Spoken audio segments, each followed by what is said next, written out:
میں نام نہیں لینا چاہتا اس شہید کے خاندان کا جو گئے عدالت، وہ گئے، ان کے خاندان کو ہم لے گئے خیبر پختونخوا، کیونکہ ہمیں ڈر تھا کہ ان کے اوپر دباؤ آئے گا۔ جو بہنیں ہی صرف یہاں رہ گئی تھی شادی شدہ، ان کے گھر لوگ پہنچ گئے اور ان پہ جبر کیا گیا کہ یہ مقدمہ واپس لو، اس سے لا تعلقی کا اظہار کرو۔ تو یہ ہے وہ صورتحال۔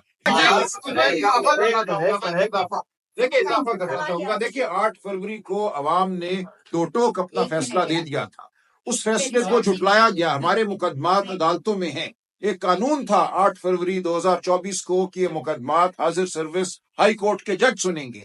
اس حکومت نے، اس پارلیمان نے جو فارم 47 کی بنیاد پہ آئی، آتے ہی قانون کو تبدیل کر دیا اور یہ کہا کہ الیکشن کمیشن اپنی مرضی سے ریٹائرڈ جج لگائے گا جو مقدمات سنیں گے۔ یہ وہ پہلی بدنیتی تھی جس سے پوری بات واضح ہو گئی۔ یہ نہیں چاہتے کہ اس ملک میں جمہوریت ہو۔ اب ہمارے مقدمے عدالتوں میں لٹکے ہوئے ہیں، ہمیں کوئی طریقہ نظر نہیں آ رہا کہ ان کو آگے ہم کیسے بڑھائیں، کیونکہ انہوں نے یہ مقدمے ان لوگوں کو دے دیے ہیں جو ان کے اپنے چنے ہوئے لوگ ہیں۔ اس لیے عمر صاحب یہ کہہ رہے ہیں کہ اگر ہم نے آگے بڑھنا ہے اور جلدی آگے بڑھنا ہے تو ہمیں ایک شفاف الیکشن کرانا ہوگا، ورنہ ہم بالکل سمجھتے ہیں کہ 8 فروری کا مینڈیٹ ہمارا ہے۔ سوال لے لیجیے گا کہ آپ لوگ مذاکرات کی بات کر رہے ہیں۔ ہم نے کہا کہ بہت عرصے بعد پاکستان تحریک انصاف مذاکرات کے لیے تیار ہو گئی ہے، تو حکومت کی جانب سے صاف الفاظ میں یہ کہا گیا ہے کہ جو آپ کے مطالبات ہیں وہ آپ تحریری طور پر ان کو جمع کرائیں، تو کیوں یہ لچک نہیں دکھائی جا رہی؟ کیوں ہچکچاہٹ کا شکار ہے؟ دو ہی کوئی مسئلہ نہیں، دو جملے ہیں۔ کیوں نہیں لکھ کے دیکھیں ہم نے ان سے یہ کہا تھا پچھلی مذاکراتی جو میٹنگ ہماری ہوئی ہے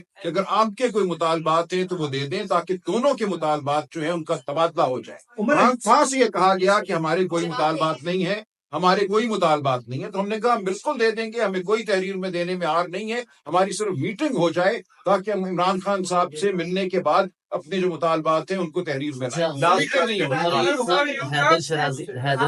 عمر صاحب اچھے سوال تو ہو گئے سارے ڈھیر سارے۔ یہ پی ٹی آئی کی سینئر قیادت کی جانب سے مسلسل کہا جاتا رہا کہ بیک ڈور کوئی رابطے نہیں ہیں اور اس طرح سے جو بھی مذاکرات ہو رہے ہیں پارلیمنٹ کے فورم پہ یہ مذاکراتی کمیٹی کر رہی ہے۔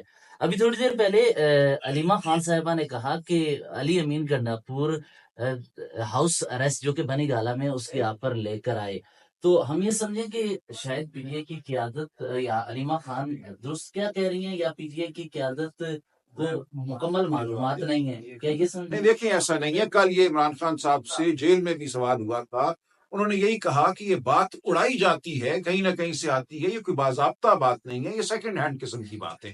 نہ بشرا بی بی کے نہ عمران خان صاحب کے کسی سے کوئی مذاکرات ہو رہے ہیں، کوئی بات چیت نہیں ہو رہی۔ انہوں نے کہا جو بات ہوگی وہ مذاکراتی کمیٹی کرے، ٹیم کرے، تاکہ پوری قوم کے سامنے ہو کہ ہم کہاں کھڑے ہیں۔ سر آخری کوشچن ہے جی، 26 نومبر کے حوالے سے آپ نے کہا کہ شب خون مارا گیا، تو یہ بتائیے گا کہ ابھی تک پی ٹی آئی نے کن کن تھانوں میں ایف آئی آر درج کروائی ہے اور کتنے لوگ آپ کے جو ہے شہید ہوئے ہیں اور کس حوالے سے؟ دیکھیں ایف آئی آر درج کرانے کی ہر متعلقہ تھانے میں کوشش کی گئی، ہمارے پاس بالکل ریکارڈ موجود ہے، تھانوں نے ایف آئی آر درج کرنے سے انکار کر دیا۔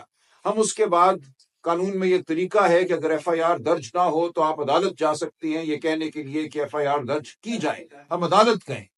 میں نام نہیں لینا چاہتا اس شہید کے خاندان کا جو گئے عدالت، وہ گئے، ان کے خاندان کو ہم لے گئے خیبر پختونخوا، کیونکہ ہمیں ڈر تھا کہ ان کے اوپر دباؤ آئے گا۔ جو بہنیں ہی صرف یہاں رہ گئی تھی شادی شدہ، ان کے گھر لوگ پہنچ گئے اور ان پہ جبر کیا گیا کہ یہ مقدمہ واپس لو، اس سے لا تعلقی کا اظہار کرو۔ تو یہ ہے وہ صورتحال۔ یہاں پہ یہ میں واضح کرتا چلوں جو بیرسٹر سلمان اکرم راجہ صاحب نے بات کی، آپ کی وفاقی حکومت کی مداخلت کتنی ہے؟ آئی جی ایک صوبے کا اور چیف سیکرٹری وہ مرکز کے نیچے آتے ہیں۔ میرے 4 سٹاف ممبران اور میری 2 گاڑیاں چرائی گئیں اور سٹاف ممبران کو اٹھایا گیا ہری پور سے، جو کہ خیبر پختونخوا میں آتا ہے۔